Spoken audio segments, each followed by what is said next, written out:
Now, 7 out of 16 governorship aspirants have petitioned the National Secretariat of the party, the APC, complaining about anomalies observed ahead of the primary. The aspirants faulted the revalidation of the membership register to be used for the primary election slated for this Saturday. They allege that a particular aspirant has gone ahead with massive printing of fake party slips, which they claim he has distributed to lots of persons who are not even members of the party. They asked the leadership of the party to make available membership register already validly certified by the Independent National Electoral Commission as the only lawful register to be used by the party for this election. One of the aggrieved aspirants is former president of the Nigerian Medical Association, who was also special advisor to the former governor on health matters, Professor Dayo Faduile. Thank you for joining us on the program. Thank you very much. It's my pleasure to be here with you today. So you and some 6 other aspirants have petitioned the National Secretariat of your party over revalidation of the membership register. What is this about? Well, thank you very much. In the process of going to the poll, it is expected that we will have a very good register, that we list all the names of those who are entitled to vote. And the party, in its own wise decision, decided that we should have a revalidation of the register that we have. A committee was set up to come and do that, and to the surprise of almost every aspirant here, the days that they were supposed to be here, none of them were seen until a day before they are supposed to leave. They called for a meeting, and they told us that they ought to do revalidation. Unfortunately, this has to be taken to take place at the different levels in the world and the local government. None of them were seen actively, and many of our members are surprised. To our surprise, too, we found out that some lists are being circulated as those that can vote, and we found it very, very surprising. So we decided that for us to have a free, fair election, an election that we are sure that will be acceptable, the register is a sine qua non for us to have very free election. All right. And it is on this basis. Yes. Let me jump in quickly. This revalidation, does it require the registration of new members? Sincerely, it has nothing to do with registration of new members. It is to look at those who have registered, and what they are doing by this revalidation is to check those who have paid up to date. Whereas it is expected that every member of the party is to pay some sum at every month, but this has not been very actively done by the members of the party. But because of this election, they have decided they want to look at that. As good as it will be, members, some of us who are contesting, have decided to pay for all members. And we felt that all those lists that we have cherry picking of members should stop, and we should have a list that encompasses all members of the party. Correct. And it is important also to have that list validated by INEC, because all our registers before any Congress must be with INEC at least 6 months before the Congress. So it's less than 2 days to the primary election. Do you and the other aspirants have access to the certified membership registered by INEC for this election? As it is now, I have not received anyone, and I'm sure that some of us that I have interacted with in a short while, many of us have not seen, although they have told us that they are going to make them available for us, but we are yet to see it, and it's making us to have some palpitation that, look, how do you want to do an election and you don't know the total number of people who are to vote at that election? By the way, there are 16 aspirants for this contest. How come only 7 of you are complaining about this? Are you concerned the number is in the minority? Well, if you say it's minority, what is right, what is wrong is wrong. It does not mean that you have a large number for you to complain something that is not right. And in this respect, every election, you must have a good register. It doesn't matter the total number of people who signed that petition. Is this concern connected to the arrest made by the police yesterday of an individual registering APC members in his house? Well, we have also heard about some of our aspirants who have gone ahead to do mass production of the cards or the paper, and a petition has been written days before that discovery was made. But we are aware that we have some who have done that in a large number.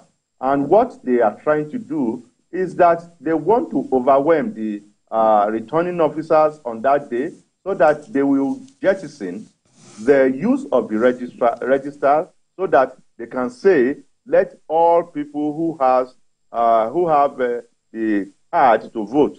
And we say, look, we have to be careful because we have a lot of counterfeiting, a lot of cards that have been distributed here and there. And what we have insisted is that anybody who wants to vote must be accredited. And it is after accreditation that you can actually do the voting for the different aspirants. 6 aspirants have alleged that a particular aspirant has gone ahead with, massive printing of fake party slips or what have you, which you claim has been distributed to persons who are not even members of your party. This is huge allegation. How is the party responding? Well, we are yet to have a definite response from the party. We are believing that the leadership of the party is taking decisive action on it, and we have resolute confidence that something will be done to nail all those who will want to pollute the democratic process of choosing the flag bearer of our party. In the capacity of your party to conduct a free and fair exercise? Yes, I believe that we can conduct a free and fair exercise, bearing all difficulties that we may encounter in the process. Well, you mentioned you haven't heard from them yet. Well, we still have about 24 hours. We believe that something is being done. We should not be oblivious of the fact that there have been some major disorganization at the leadership of the party, with the suspension, counter-suspension of our national chairman, and certainly it will affect the smooth running of the process or of the administration of the party. So I have absolute confidence that the party leadership will do justice to it. We have some papers that have been distributed where some of us are querying how we have had this uneven number of voters allocated to different local governments. But we are hoping to have the full register before we can now come out to state our position on it, because there are some things that you just feel that you just believe and you know by statistics that it cannot just happen. For example, the total number of APC members in the entire Akure North and South is less than the total number of APC in a particular local government. So we spoke some 2 months ago, and you were quite optimistic and confident in your ability to win this primary election on this program. It's about less than 48 hours now to the exercise. What's that optimism like now that you know it's a direct primary election? Well, I want to say that everybody who goes into election must be prepared. I have gone around the 18 local governments, I have discussed, I have consulted all the leadership of the party, and the reception has been great. We have a lot of questions that have been answered, and I have showcased myself to the people, and I'm very positive that the people we'll be departing from what we used to do, where we look towards the pockets of whoever wants to lead you. Now we want to have a revolutionized Ondo state. We want to have an Ondo state that it will be technologically driven, and these are things that we are pushing to the people, and the acceptance has been great.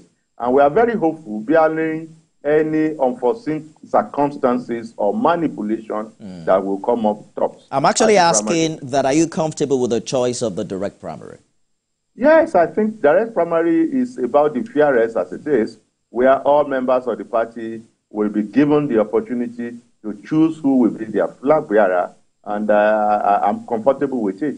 So we've seen you gone round. We've also seen other aspirants, including the governor, campaign aggressively across the length and breadth of the state. But are you bothered about the kind of crowds that gather around the incumbent during these events? Well, thank you. They say one adage in Yoruba land that it's not the number of teeth that you have that matters, but how strong one or two that you have that can grind the hardest bone. I am not disturbed by the number of people that accompany Mr. Governor in his campaign or any other aspirant. What we want is members of the party who are card-carrying members. I can tell you, when you have a long convoy of vehicles, you have a lot of people who are not members of the party who will want to go there. When you have a place that they are beating drum and they are singing, you have all sorts of people coming around. And since he's also the incumbent governor, where he has a lot of officials around him, many of the officials who may not be a member of the party will be with him too. And all this one we tend to actually make that place to have more people. But who are those people who are important in a primary election? They are members of our party. We are discussing with them. We are having good contact with them, and we are having relationship with them. Prof, are you suggesting that the crowd behind the governor that we see on TV, many of them may not be members of the APC in Ondo State? Certainly, I can attest to that. So among the crowd, you have a lot of people who are not in APC. Again, you cannot use crowd to determine the outcome of an election. You have seen a lot of elections. I thought election is about number, because on Saturday it will be the person who becomes the candidate of your party will be the person with the highest number of votes. Votes come from the people. People from the crowd. We are talking of those who can vote. We are talking of those who can vote, and not those people who are there. When we are doing the election, they are the voters that are the important group of people that we are looking at. I have them. You see my own people. They are neatly selected. These are leaders of the party. These are party members. We do not do any fanfare. We do our own in a way that it is modest, and we talk to the people. We are not doing campaign of dancing on the table or dancing on the floor. We are doing campaign of telling people what they want, how we want to do it, and how to go about it. Talking about campaign and the strategy behind it, there are 16 aspirants, right? And, you know, perhaps that you will stand more chance, like any other aspirant, if we start seeing people step down for one another. Is that a conversation you have been having? Is that something you're open to?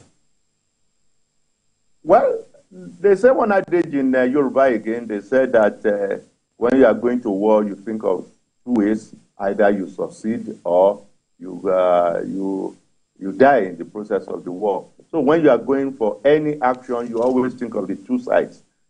One person amongst the 16 is only one person that can be the governor. So we look at how the things are. But I'm very confident. The person who is confident is the person who will believe that he's not going to step down. So I'm confident. While we are discussing, if we have reasons that maybe leaders of the party are calling people, talking to people, letting people to see beyond what we are seeing, well, maybe we can have some consideration. Let me give more context to my question, because many of the people on the ballot are former allies or are allies of the former governor who broke away from the incumbent governor. So, the conversation will be that if the Akiti camp is going to have any impact in this election, they should all come together and decide who they want to support, instead of splitting the votes amongst 15 people.